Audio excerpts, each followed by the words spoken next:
Hi all, greetings of the day. In this video, we are going to continue with the part 2 of Gabriel Okara's poem, The Mystic Drum. So let's look into stanza 7 because in the previous video, we've completed till the 6th stanza. And it begins this way, and then the mystic drum. So this particular phrase, and then, and the conjunction, and the next word then signals a kind of a sudden turning point in the poem, and the mystic drum seems to be symbolizing the speaker's inner spirit. Yeah, that's what it's been doing so far. And it doesn't stop with that. It also is a marker of the African cultural identity and the speaker's spiritual connection with nature. So this particular moment marks the end of the drum's magical influence. So that's what we are going to see. In my inside, stop to beat. How pathetic. So in my inside, again the same kind of the phrase. So it says that the drum doesn't exist anymore and the speaker has no connection with the drum any longer, that it is not his heart and soul as it was earlier. So we find that the speaker is losing his spiritual vitality and his connection with the traditional African values. So this implies the triumph of materialism or the modern world over the cultural and spiritual African world or the communal life that they were living earlier. So their identity is lost and a newer one is coming up, or a modernized one is coming up. And earlier on we saw fishes became men, men became fishes. But now it's totally different. It's all just the same. And men became men. So the magical transformation ceases. It comes to an end. It's so painful to see that. And human beings return to their ordinary state, and the sense of mystery and spiritual unity that they were enjoying earlier, that he celebrates in this poem, all seem to be disappearing so soon. So fishes became fishes again. So the earlier transformation, the fishes turned men, is reversed, and we find that the fishes are fishes again. So nature seems to be resuming its own normal order. And this is a great symbol of the loss of the mystical bond between human beings and nature.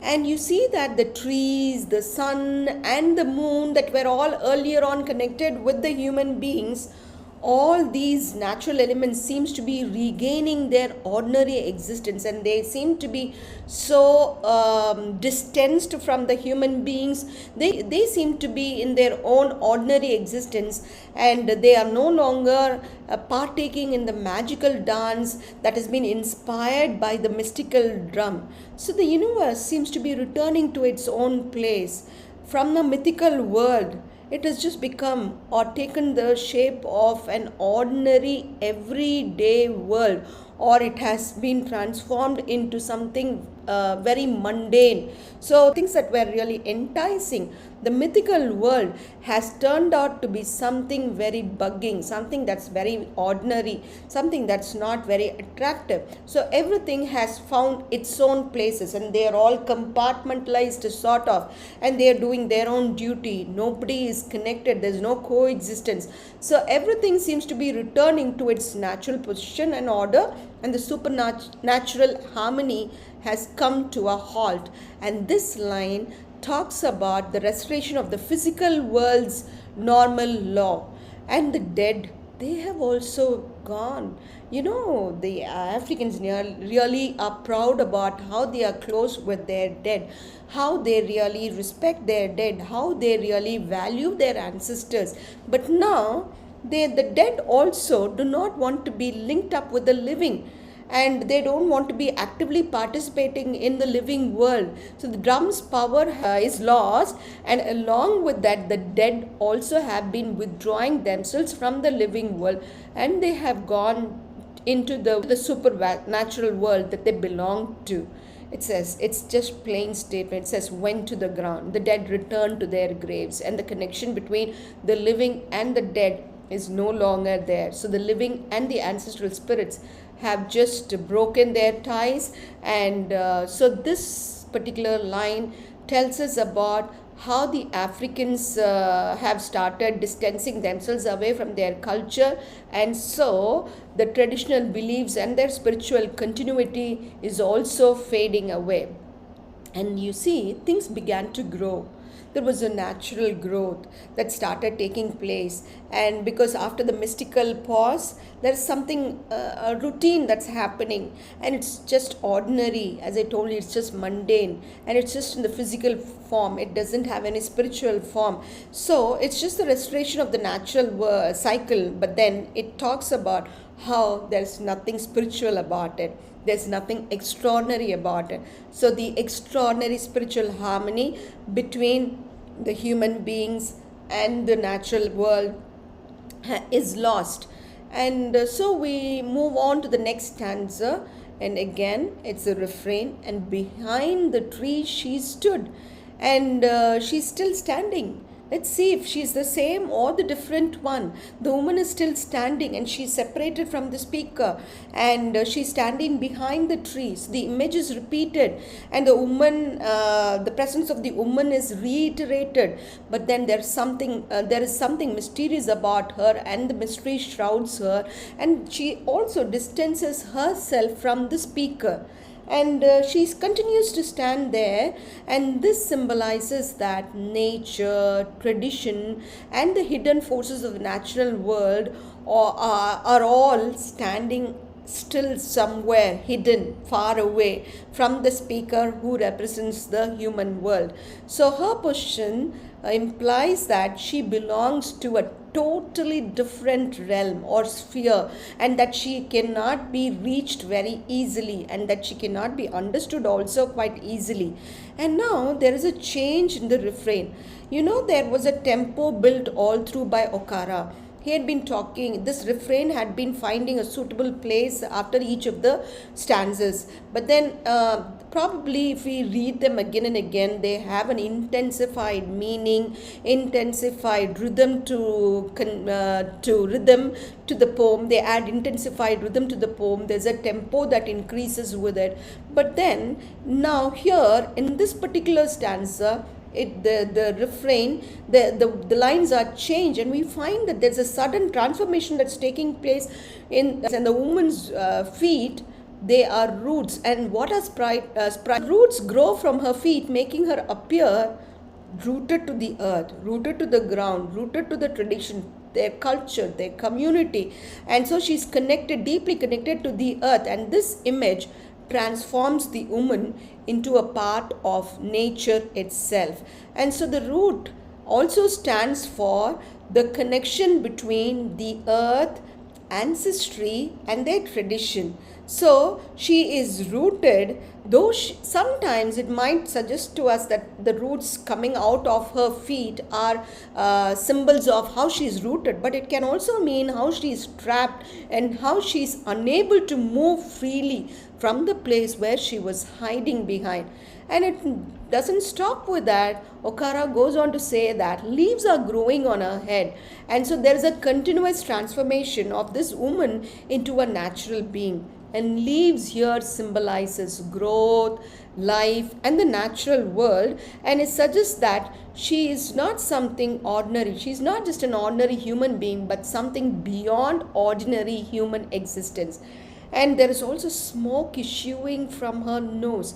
Do you think you can really look at a person from whose nose there is smoke also coming up? Earlier on, she had a gentle smile, a genteel appearance and all that. But now here, this whole description gives her a frightening and unnatural appearance. So the peaceful image of nature has changed into something disturbing. Probably it highlights upon how there is this environmental degradation, ecological degradation, and the pollution and all that. So the smoke probably suggests destruction, danger, mystery, and also a loss of purity. So the woman who was earlier beautiful and gentle now becomes a frightening figure. And you see her lips were just, she had a smile, a beautiful smile.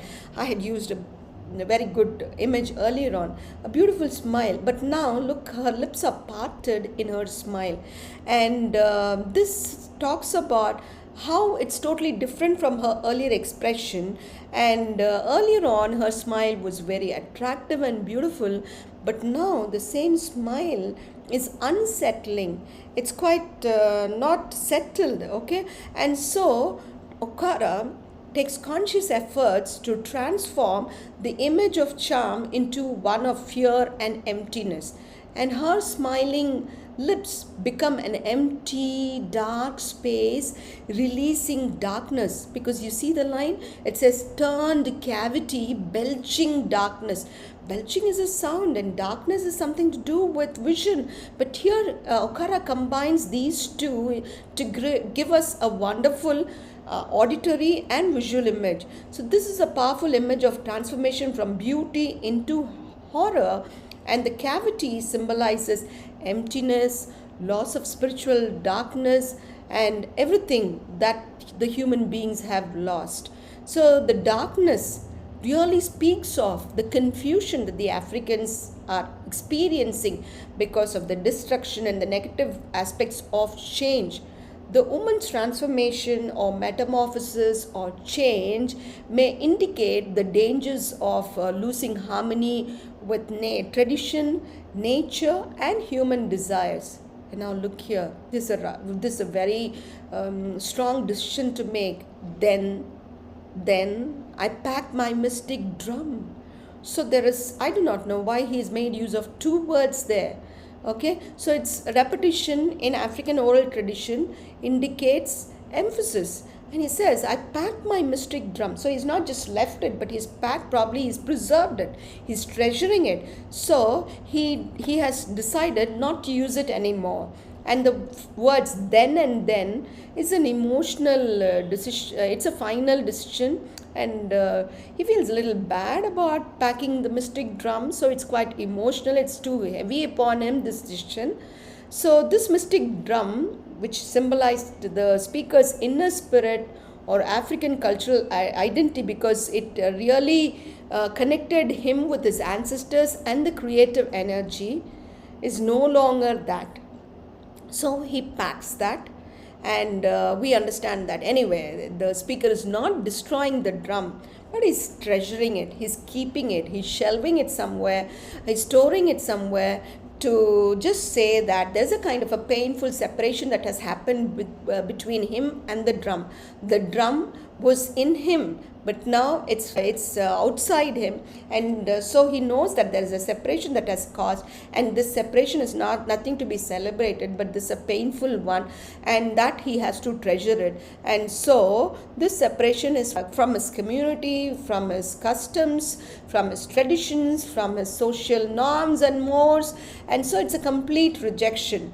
So this particular action of the speaker packing up the mystic drum reminds the readers of how he is withdrawing himself from the spiritual and cultural force that earlier on gave him joy and harmony, and turned away, never to beat so loud anymore. And he says the packing is quite a difficult task, so he moves away from it, and he decides that he will never produce any powerful sound. So this separation is a great loss and emotional withdrawal. So never to beat so loud anymore tells us that the speaker's connection with his cultural and spiritual power has weakened him permanently. And he says the silence of the drum. So when he's not going to beat the drum is going to be silent. So it talks about the loss of enthusiasm, how his, especially because he's lost his identity and harmony that was found earlier in the first parts of the poem. So this ending creates a mood of sadness, a regret, and also some kind of remorse, I don't know, okay, so suggesting the consequences of how he has lost touch with his own roots. So we are moving to the conclusion of this part of the poem. Here the speaker abandons the mystic drum especially after experiencing the disturbing transformation of the woman as a woman who stands for Africa and the world around him. So Okara suggests that losing one's connection with tradition and inner identity can really lead someone to silence and killing emptiness. Okay, so the ending is also quite painful to the readers, because the readers also experience a sense of loss, while the poet emphasizes the importance of preserving cultural and spiritual roots. Okay, so now we move on to the themes that we find in this poem. As we've discussed enough and more in the earlier parts, we know that the poet talks about the harmony between humanity and nature, especially when the drum beats, how there's a harmony between rivers, fishes, trees, humans, the supernatural world, and how it really talks about the African belief that humans, nature, and the spiritual world are interconnected and that they are not separate. And the next major theme is colonialism and cultural disruption. So, a common post-colonial reading would tell us that the mysterious woman represents Western colonial influence. So, probably she's standing there and she is kind of a colonizer who wants to come and attack them. But then she sees that these people are deeply rooted in their communal beliefs and values, and so she cannot try them. But at one point of time, she is deeply rooted there. So her presence there gradually disrupts the harmony created by the drum. And so what happens is eventually the drum falls silent, talking about how the traditional African culture under the colonial rule has been weakened. The next major theme would be that of loss of innocence. The poem traces a movement from innocence, and it starts wondering at how there is a movement from innocence and wonder to experience and disillusionment. So the speaker's joyful vision gives way to darkness and disappointment, suggesting that experience often destroys idealized perceptions. And there is a conflict between tradition and modernity that we've been continuously observing in the poem. The poem contrasts a mystical traditional world with a more rational and disenchanted reality. So this tension reflects the broader struggle of post-colonial African societies, where these people of the African societies are really trying too hard to preserve their indigenous values, and at the same time they are trying to battle with the modern influences too. Next theme is spirituality and mysticism. So the drum is not just a musical instrument, it's a sacred force that seems to be binding the living with the ancestors as well as the supernatural beings. And so Okara emphasizes the mystical dimensions of the African belief systems. And the drum symbolizes the instinctive, spiritual, and intuitive rhythm of traditional African life. So the drum has various functions to perform.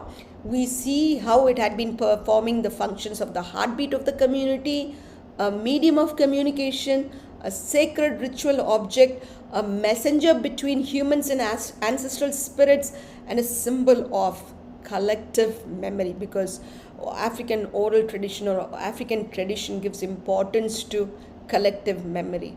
And we see that the mysterious woman symbolizes changing civilization, material consciousness, intellectual sophistication, and eventually the loss of innocence. So thank you so much for your patient watching.